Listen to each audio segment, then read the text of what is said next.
आपके अपने sunrise technical classes bye mister माजी में आपका हार्दिक स्वागत और आपका हार्दिक अभिनंदन।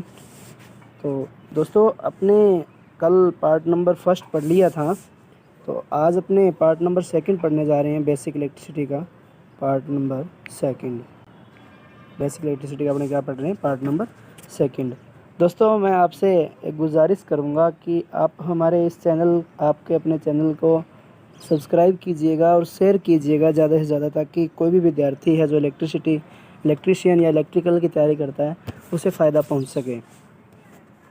ठीक है दोस्तों, इसके लिए आपको सिर्फ ओनली सर अपने चैनल को सब्सक्राइब करना है और शेयर करना है।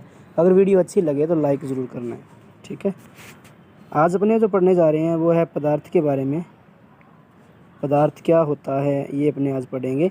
पदार्थ के प्रकार कौन कौन से हैं, पदार्थ के भाग कौन कौन से हैं, अणु क्या होता है, परमाणु क्या होता है, परमाणु की संरचना पढ़ेंगे, नाभिक के बारे में पढ़ेंगे, प्रोटॉन, न्यूट्रॉन और इलेक्ट्रॉन। आज अपने इतना पढ़ने जा रहे हैं। इसके अंदर ये सब पढ़ने के बाद अपने को 10 MCQs मिलेंगे, जो एग्ज़ाम की दृष्टि से बहुत मोस्ट इम्पोर्टेंट है। तो चलिए दोस्तों, आपको ले चलता हूँ मैं सेकंड स्लाइड पे। दोस्तों, पदार्थ। प्रकृति में पदार्थ मुख्यतः 3 रूपों में पाया जाता है। वैसे तो 5 रूप में है, मुख्यतः 3 हैं। वो जो अपने सॉलिड है, लिक्विड है और गैस है। ये तो मुख्यतः 3 रूप में पाया जाता है, तो जो कि अपने पढ़ने जा रहे हैं। देखो, चित्र में दिख रहा होगा आपको। पदार्थ सॉलिड होता है, फिर लिक्विड होता है और गैस होता है, और चौथी अवस्था है अपनी जो प्लाज्मा। सॉलिड, लिक्विड और गैस के बारे में अपने आगे अध्ययन करेंगे। प्लाज्मा के बारे में अध्ययन करेंगे। ये सब सिस्टम अपने जो पढ़ने जा रहे हैं ये पदार्थ है। पदार्थ में भार होता है और आयतन होता है। कोई निश्चित आयतन हो और क्या हो, निश्चित भार हो, वो प्रकृति में क्या कहलाता है? पदार्थ कहलाता है। ठीक है दोस्तों, तो अपने अभी जो पढ़ने जा रहे हैं पदार्थ के प्रकार के बारे में पढ़ने जा रहे हैं। नेक्स्ट स्लाइड के अंदर पदार्थ के प्रकार। दोस्तों, वैसे तो पदार्थ प्रकार 3 प्रकार का है। अपने यहाँ पढ़ेंगे सॉलिड, ठोस, द्रव, गैस और प्लाज्मा। आज तक आपने प्लाज्मा के बारे में पढ़ा होगा, प्लाज्मा तक ही पढ़ा होगा। पदार्थ की 5वीं अवस्था है बोस-आइंस्टीन-केसेंट। क्या है भाई? बोस-आइंस्टीन-केसेंट। इसके बारे में बताया गया है कि बोस-आइंस्टीन-केसेंट 5वीं अवस्था है पदार्थ की। अब जो अपने पढ़ने जा रहे हैं ठोस, द्रव और गैस। सबसे पहले बात है ठोस। याद रखना दोस्तों, जिसमें भार हो। मैं यहाँ एक चीज़ लिखता हूँ, भार, आयतन और क्या, आकार। दोस्तों, मैंने 3 चीज़ें लिखी है। जो होगा मैं उसी चित्र के आगे मैं गुड लगा दूँगा। अब मान लो आपके पास क्या है, ठोस है, तो उसमें भार भी होता है, आयतन होता है और आकार होता है। ठोस का भार निश्चित है। मान लो आपके पास एक ईंट है, तो उसमें भार होगा। मान लो ये अपने पास क्या थी? ईंट थी। ये देखो ईंट है, इसमें भार भी होगा क्योंकि ये 3-4 किलो की मिलती है। इसने आयतन, इसने स्थान भी घेर रखा है। देखो, ये हो गया स्थान वाला आयतन। और इसने आकार भी गुणा रखा है। मान लो आकार बढ़ता अपने वर्गाकार भी है। कुछ ऐसे से खंगर सी ईंट बन जाती है भट्टे के अंदर, वो भी होती है आकार में। तो इसमें जो ठोस है उसमें भार होता है, आयतन होता है और आकार होता है। आगे ले चलता हूँ आपकी ओर, द्रव की ओर। द्रव में हमेशा भार होगा, आयतन होगा, परंतु आकार निश्चित नहीं होगा।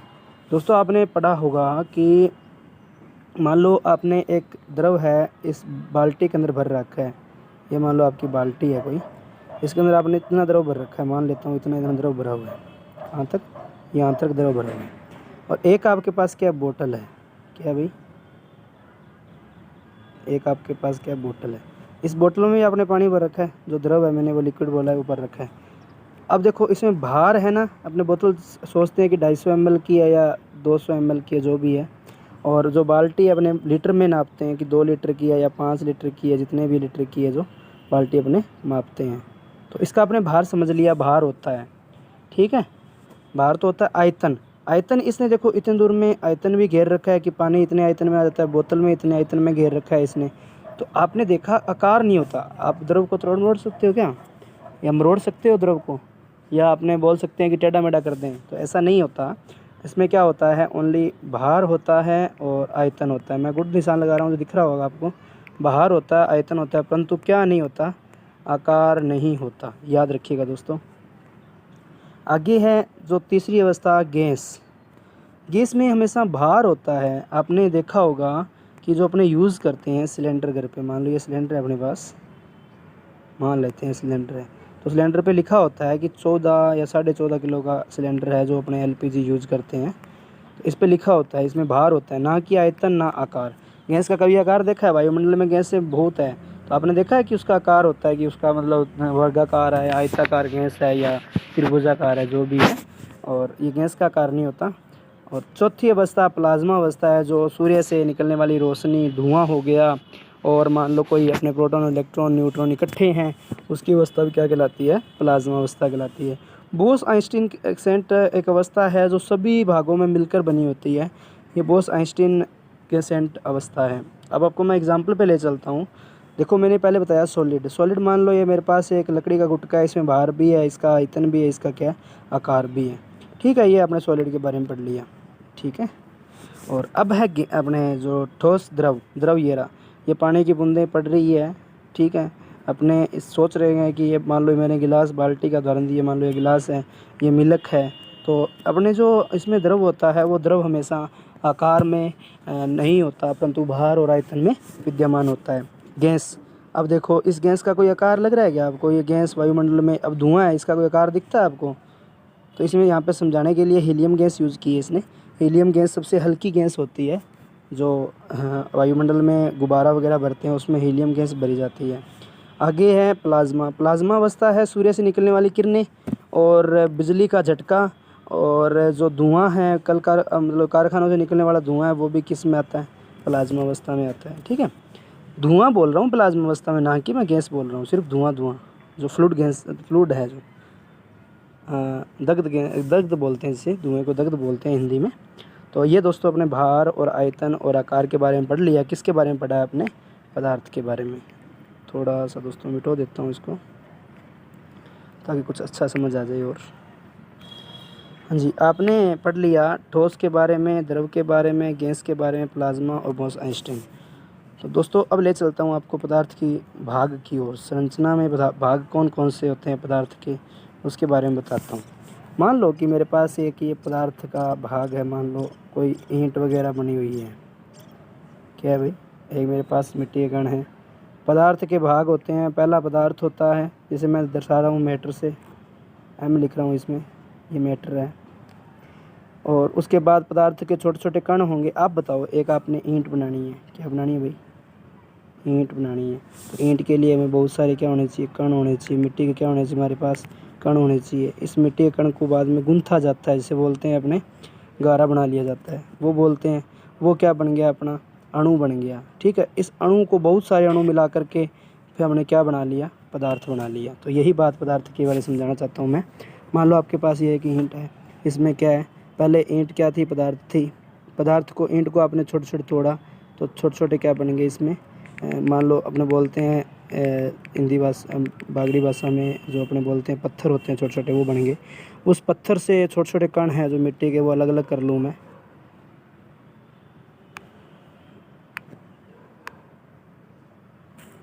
जो मिट्टी के कण हैं मैं वो क्या कर लूँ? अलग अलग कर लूँ। तो ये मेरे पास परमाणु आ जाते हैं। क्या आ जाते हैं भाई? परमाणु आ जाते हैं। सीधी सी भाषा में समझाऊँ तो देखिएगा,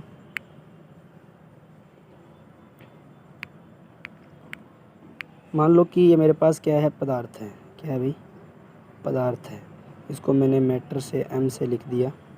और इससे बने क्या? कण। क्या बने? कण। ठीक है। इन कणों को मैं बोलता हूँ क्या? अणु। क्या बोल रहा हूँ भाई? अणु बोल रहा हूँ। ठीक है। अब इस कण से मुझे क्या मिले? ये छोटे छोटे जो मिट्टी के, रेत के कण होते हैं, बिल्कुल छोटे छोटे। ये बड़े कण थे, ये छोटे छोटे, बिल्कुल छोटे छोटे कण हैं। तो ये मुझे क्या मिले? परमाणु। क्या मिले भाई? क्या मिले? परमाणु मिले। ठीक है। तो ये तो बात होगी पदार्थ के बारे में। पदार्थ के कितने भागों में बांट दिया? परमाणु। अब परमाणु भी क्या है? दो भागों में बंटा हुआ है। किस किस में? एक तो होता है स्थिर परमाणु। क्या होता है भाई? स्थिर परमाणु। और एक होता है अस्थिर परमाणु। क्या होता है भाई? अस्थिर परमाणु। ठीक है, जो अपने पदार्थ बारे में बात की थी, वो पदार्थ में कोई निश्चित भार जिसका कोई निश्चित भार नहीं होता, आयतन और आकार हो सकता है, वो पदार्थ होता है। पदार्थ को मूल रूप से 3 भागों में बांटा गया है। चौथी अवस्था आपने पढ़ भी ली, प्लाज्मा है, और प्लाज्मा अवस्था चौथी है, और 5वीं अवस्था हमारी कौन सी है, बोस आइंस्टीन कैंसेंट है। ठीक है दोस्तों, तो अब आगे ले चलता हूँ आपको पदार्थ के छोटे छोटे भाग जो अणु परमाणु मैंने बताए हैं उसके बारे में।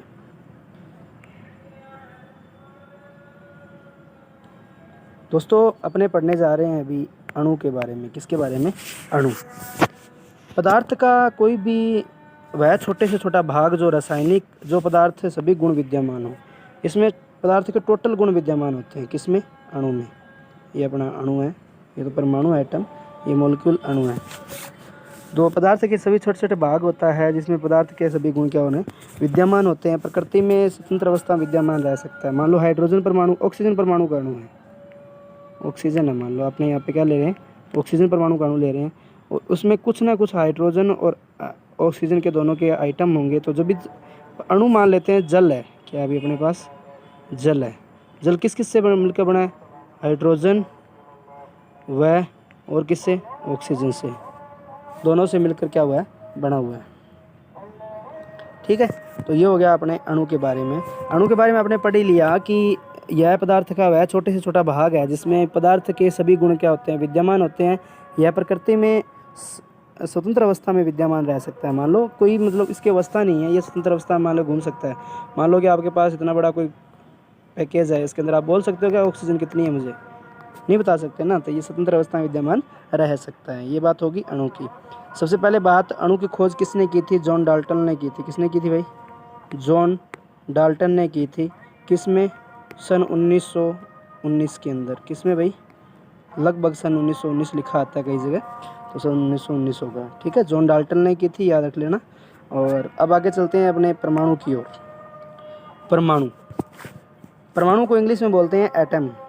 अणु को क्या बोलते हैं? मॉलिक्यूल। परमाणु को बोलते हैं एटम। क्या बोलते हैं भाई? एटम। पदार्थ का वह छोटे छोटा सा भाग, वह छोटे से छोटा भाग, पदार्थ का छोटे से छोटा भाग, मतलब अपने जो छोटे छोटे कण बनाए थे ना, वो है ये परमाणु। क्या है? जो छोटे छोटे कण बनाए थे वो परमाणु है। छोटे से छोटा भाग वो रासायनिक क्रिया में भाग ले सकता है। क्या ले सकता है अभी? ये रासायनिक क्रिया में भाग ले सकता है। मान लो मेरे पास एक हाइड्रोजन का अणु है, एक ऑक्सीजन का अणु है, तो ये क्या करते हैं? रासायनिक क्रिया में भाग लेते हैं। मान लो आपने अभी अणु पढ़ के आए थे, उसमें क्या था? H2O था ना, H2O था, जल है। इसको रासायनिक क्रिया में भाग लेते हैं, मतलब हाइड्रोजन और ऑक्सीजन दोनों हो गए।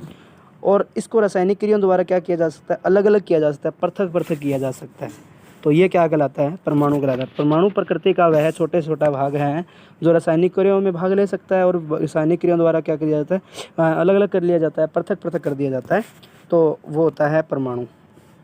प्रकृति में जो परमाणु है प्रकृति में स्वतंत्र अवस्था में नहीं रह सकता, क्योंकि इसमें 3 अवस्थाएं होती है। प्रोटॉन, 3 भाग होते हैं, न्यूट्रॉन और इलेक्ट्रॉन। ये कभी भी परमाणु को स्वतंत्र अवस्था में नहीं रहने देते। ठीक है, सबसे पहली बात ये। तो परमाणु की मैं मेन बात बताने वाला हूँ, वो ध्यान से सुनिएगा। यहाँ बताता हूँ आपको, थोड़ा सा मिटो लेता हूँ मैं इसको। परमाणु में जो मेन बात बताना चाहता हूँ मैं, परमाणु हमेशा सामान्य अवस्था में क्या रहता है? उदासीन रहता है। क्या रहता है भाई? उदासीन रहता है। परमाणु हमेशा सामान्य अवस्था में क्या रहता है? उदासीन रहता है। ठीक है दोस्तों, आगे मैंने अभी आपको बताया था कि परमाणु जो है वो स्थिर परमाणु और अस्थिर परमाणु 2 प्रकार का है। स्थिर परमाणु जो अपने यूज़ कर रहे हैं, अपने इलेक्ट्रिसिटी में पढ़ते हैं, इलेक्ट्रॉन, प्रोटॉन और न्यूट्रॉन, ये क्या है? स्थिर परमाणु है। अस्थिर परमाणु पॉजिट्रॉन, न्यूट्रॉनो, मतलब एंटीन्यूट्रॉन और मेसॉन आदि जो हैं वो क्या है? स्थिर परमाणु हैं, अस्थिर परमाणु हैं। प्रत्येक परमाणु में नाभिक होता है। अब ये बात आपको पता होगा, परमाणु क्या होता है? नाभिक होता है। अपने आगे पढ़ते हैं अभी। यहाँ पे ये देखो, अभी आपको मैंने जो बात बोली, ये परमाणु है, इसके अंदर ये क्या है? नाभिक है। क्या भाई? ये एक नाभिक है। परमाणु की संरचना के अंदर परमाणु का क्या होता है? ये नाभिक होता है। नाभिक को अपने बोल सकते हैं, ये लिखा पड़ा न्यूक्लियस। क्या बोलते हैं? न्यूक्लियस बोलते हैं। परमाणु के नाभिक में कौन कौन विद्यमान रहता है? एक तो प्रोटॉन और एक क्या होता है? न्यूट्रॉन। ये किस बंध द्वारा बंधे होते हैं? एक तो होता है अंतराण्विक बंध, एक होता है सहसंयोजी बंध, और सहसंयोजी बंध को इंग्लिश में बोलते हैं वैलेंसी बैंड। ठीक है, तो ये हो गया परमाणु की संरचना के बारे में। परमाणु की संरचना में अपने बात बोल सकते हैं कि परमाणु सामान्य अवस्था में उदासीन होता है, और परमाणु का जो व्यास है, परमाणु का जो व्यास है वो होता है 10⁻⁻15 मीटर। ठीक है, अपने बोल सकते हैं कि परमाणु का जो व्यास है 10⁻⁻15 मीटर होता है, और नाभिक का जो व्यास है, किसका भाई, नाभिक का, किसकी बात कर रहे हैं, नाभिक की बात कर रहे हैं। नाभिक का व्यास है वो है 10⁻10 मीटर। बहुत सी जगह ऐसा लिखा है कि नाभिक की त्रिज्या 10⁻10 है, जो कि गलत है। परमाणु का जो व्यास है 10⁻15 होता है, और नाभिक का जो व्यास होता है 10⁻10 होता है। एक बात आपको बोल देता हूँ मैं, जो व्यास नापने का जो मीटर है, जो अपने बोल रहे हैं कि व्यास किससे नापा जाता है, तो एक ये मीटर होता है फर्मी। क्या होता है, फर्मी मीटर।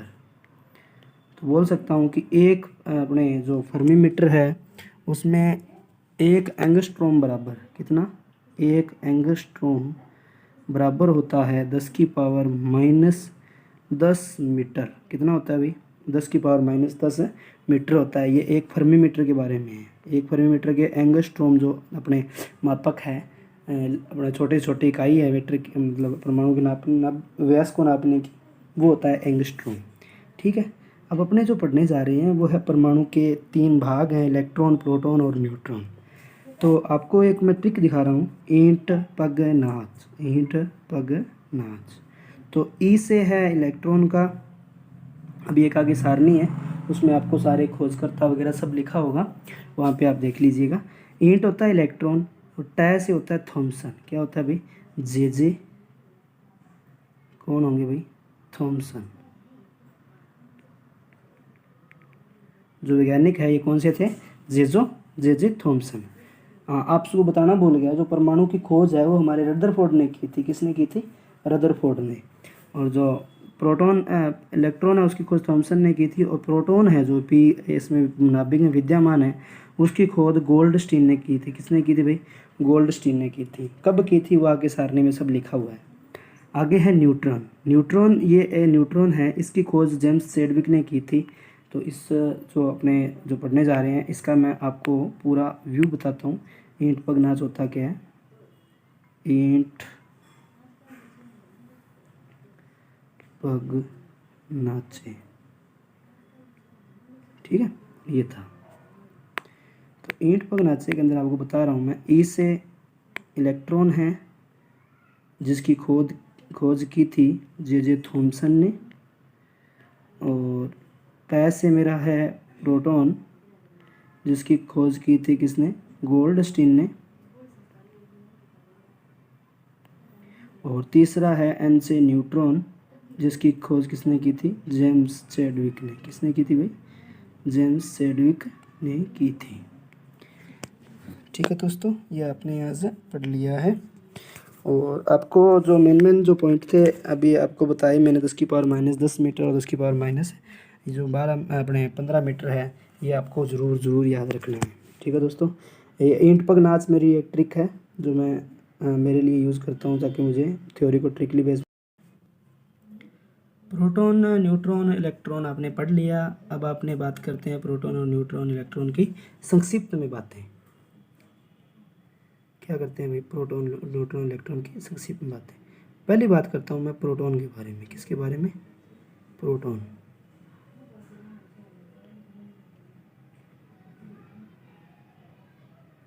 ये लिखा नहीं गया सही से, मैं लिख देता हूँ इंग्लिश में, प्रोटॉन। इसमें क्या अपने को बातें याद रखनी है। प्रोटॉन एक जो नाभिक है, ये परमाणु है अपना, इस परमाणु के ये बीच में एक प्लस पॉइंट जो लिख रहा हूँ ये नाभिक है। नाभिक के अंदर प्रोटॉन क्या होते हैं, अवस्थित होते हैं। प्रोटॉन व कौन होता है, न्यूट्रॉन, दोनों क्या होते हैं, अवस्थित होते हैं। ये किस बंध द्वारा बंधे होते हैं, अंतराण्विक व सहसंयोजी बंध द्वारा क्या होते हैं, बंधे होते हैं। ठीक है, परमाणु के नाभिक में अवस्थित कण, परमाणु के नाभिक में अवस्थित कण जिस पर, जो परमाणु के नाभिक में जो कण अवस्थित है ये वाला, इस पर क्या होता है, धन आवेश होता है। प्रोटॉन पर हमेशा क्या होता है, धन आवेश होता है। ये बात याद रखनी है कि प्रोटॉन पे कौन सा आवेश होता है, धन आवेश होता है। प्रोटॉन की खोज किसने की थी, वो अपने बात अभी कर चुके हैं। किसने की थी, गोल्डस्टीन ने की थी। किसने की थी भाई, गोल्डस्टीन ने। ठीक है।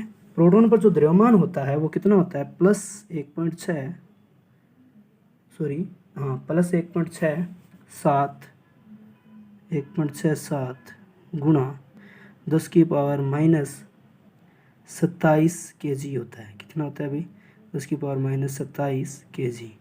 ये क्या होता है, प्रोटॉन पर द्रव्यमान होता है। अगर इस द्रव्यमान को मैं AMU, atomic mass unit, AMU full form क्या है, एटॉमिक मास यूनिट, इसमें लूँ तो इसका जो द्रव्यमान होगा 1.0073 AMU होगा। कितना होगा भाई, 1.0073 AMU होता है। किसका द्रव्यमान, प्रोटॉन का द्रव्यमान। प्रोटॉन है उसकी जो सर्वप्रथम खोज की थी वो गोल्डस्टीन ने की थी। और उसके बाद में एक वैज्ञानिक आता है रदरफोर्ड, जो अपने अब कई बार पढ़ते जाते हैं, वो रदरफोर्ड है। प्रोटॉन की खोज जो जो गोल्डस्टीन है उसने कब की थी, गोल्डस्टीन ने जो प्रोटॉन की खोज है वो की थी 1886 में। किस ईस्वी में, 1886 ईस्वी में गोल्डस्टीन ने क्या कर दी, खोज कर दी। उसके बाद एक वैज्ञानिक आता है रदरफोर्ड। अर्नेस्ट रदरफोर्ड है, वो क्या कहते हैं, 1920 में खोज बोलते हैं, वो कहते हैं मैंने एक हाइड्रोजन परमाणु लिया है। कौन सा, हाइड्रोजन परमाणु। हाइड्रोजन परमाणु के आयन के रूप में जो रदरफोर्ड ने बताया कि यह अन्य नाभिक रूप में बचाना जा सकता है। इसने क्या बोल दिया, ये प्रोटॉन है जो एक अन्य नाभिक अपने जो पढ़ के आए हैं पहले, इसके रूप में बता दिया कि नाभिक को अपने क्या बोल रहे हैं, प्रोटॉन बोल रहे हैं। तब वो अपने ज़्यादातर बुक में लिखा आता है कि खोज रदरफोर्ड ने की। रदरफोर्ड ने खोज बाद में की थी, किस रूप में की, नाभिक रूप में। और नाभिक की खोज आपको पता है किसने की है, किसने की है, रदरफोर्ड ने ही की है। प्रोटॉन के बारे में आपने पूरी जानकारी ले ली है। अब चलते हैं न्यूट्रॉन की ओर। किसकी ओर भाई, न्यूट्रॉन की ओर। न्यूट्रॉन किसके बारे में बात करते हैं भाई, न्यूट्रॉन, जिसका प्रतीक होता है N। न्यूट्रॉन हमेशा क्या होता है, उदासीन होता है। इस पर कोई आवेश नहीं होता, ये क्या रहता है, हमेशा उदासीन रहता है। ठीक है, उदासीन का मतलब क्या रहता है, न्यूट्रल रहता है। ठीक है, ये बात याद रखनी है। न्यूट्रॉन भी प्रोटॉन की तरह ही इसमें अपने विद्यमान रहता है, किसमें, नाभिक के अंदर।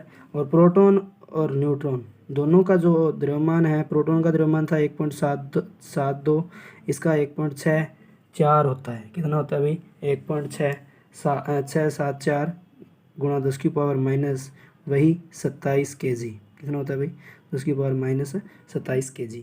अगर AMU में द्रव्यमान लूँ मैं तो AMU में द्रव्यमान हो जाएगा इसका जो है 1.00865, 1.0865 AMU की फुल फॉर्म याद रखना, एटॉमिक मास यूनिट है।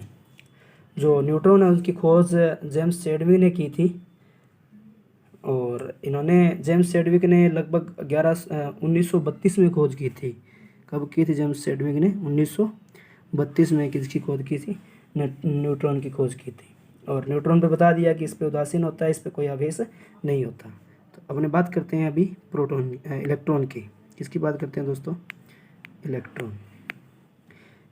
इलेक्ट्रॉन यही अपना मोस्ट इम्पोर्टेंट है। इलेक्ट्रॉन पर हमेशा आवेश होता है ऋणावेश। इलेक्ट्रॉन पर E- लिखा आता है और P+ लिखा आता है।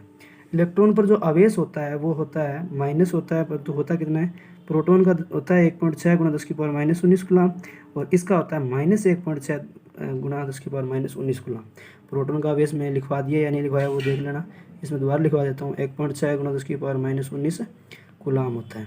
ठीक है, प्रोटॉन और इलेक्ट्रॉन इनमें एक संबंध होता है 1845 गुना वाला, वो आपको मैं बताता हूँ थोड़ी देर में। ठीक है, पहले बात करते हैं इलेक्ट्रॉन। जो इलेक्ट्रॉन का नामकरण है, नामकरण मतलब नाम किसने दिया, वो दिया था स्टोनी ने। किसने दिया भाई, स्टोनी। याद रखना, इलेक्ट्रॉन का नामकरण इसने दिया था, परंतु खोज किसने की थी, खोज की थी जेम्स चैडविक। किसने की थी भाई, सॉरी इसकी जो खोज है वो किसने की थी? जे थॉमसन ने की थी। नाम तो दिया था स्टोनी ने, परंतु खोज किसने की थी? जे थॉमसन ने। ठीक है। और उस अपने उसमें न्यूट्रॉन बताना भूल गया मैं, खोज किसने की थी? जेम्स चैडविक ने की थी। किसने की थी भाई? जेम्स चैडविक, जिसकी खोज लगभग 1932 में हुई थी। ठीक है दोस्तों। और जेम्स चैडविक ने की थी वो बता दिया मैंने। और ये थॉमसन है जो इलेक्ट्रॉन की खोज की थी, इन्होंने बताया कि इलेक्ट्रॉन हमेशा ऋणावेशित होता है, और जो द्रव्यमान है इस पे आवेश होता है, इतना द्रव्यमान होता है 9.1 × 10⁻31 kg होता है। क्या होता है? 9.1 × 10⁻31 kg। अगर अपने पढ़े AMU के अंदर जो द्रव्यमान है वो होता है 0.0000546 AMU। क्या होता है भाई? 0.00546 AMU होता है। इसकी खोज जे थॉमसन ने लगभग 1897 ईस्वी में की थी। कब की थी भाई? 1897 ईस्वी के अंदर खोज की थी। और इन्होंने बता दिया कि जो इलेक्ट्रॉन है उस पर जो व्यास है, क्या बताया इन्होंने, यहाँ बताता हूँ मैं। इलेक्ट्रॉन का जो व्यास होता है, क्या भाई? व्यास वो कितना होता है? 10⁻−15 मीटर होता है। क्या होता है भाई? 10⁻−15 मीटर। तो ये भी इसके बारे में अपने बात कर लिए, इलेक्ट्रॉन, प्रोटॉन और न्यूट्रॉन के बारे में। अब अपने जो करने जा रहे हैं वो है, मतलब सारा जो अपने प्रोटॉन, न्यूट्रॉन, इलेक्ट्रॉन उनके बारे में कुछ पढ़ा है, उनके जो विशेष मेन बातें हैं वो अपने में लिखवा रहा हूँ। पहली बार जो प्रोटॉन होता है, प्रोटॉन परमाणु होता है, वो हमेशा क्या होता है? उदासीन होता है। ये बात आपने नोट कर ली होगी। ठीक है। परमाणु हमेशा क्या होता है? उदासीन होता है। प्रोटॉन व न्यूट्रॉन जो अपने जो नाभिक के अंदर होते हैं, ये नाभिक है, इसमें प्रोटॉन न्यूट्रॉन अवस्थित है। मान लो P यहाँ पर है, N यहाँ पर है। किस बंध द्वारा? सहसंयोजी अंतराण्विक बंध द्वारा बंधे होते हैं। इनका जो दूरी होती है आपस में 2 से 3 फर्मी मीटर होती है। कितना भाई? 2 से 3 कौन सा metre? Fermi metre. Fermi metre. तो 1 फर्मी मीटर बराबर 10⁻−10 मीटर एंगस्ट्रॉम में होते हैं। प्रत्येक व न्यूट्रॉन जो प्रोटॉन और न्यूट्रॉन है, प्रत्येक प्रोटॉन और न्यूट्रॉन हमेशा सहती एक हाइड्रोजन परमाणु की सहती के बराबर होते हैं। प्रोटॉन और न्यूट्रॉन की सहती एक हाइड्रोजन परमाणु, हाइड्रोजन होता है H+, इस परमाणु की सहती के क्या होते हैं? बराबर होते हैं। ये बात आपको याद रखनी है। ठीक है। जो इलेक्ट्रॉन है परमाणु के नाभिक के अंदर किस गति के अंदर होते हैं? वो चक्रीय, और कौन सी गति होती है भाई? कक्षीय। चक्रीय और कौन सी गति होती है? कक्षीय गति में क्या होते हैं? चक्कर लगाते हैं, घूमते रहते हैं। और किस में घूमते हैं? ये कक्षा है अपनी, ये परमाणु है एक अपने पास। दोबारा देखो,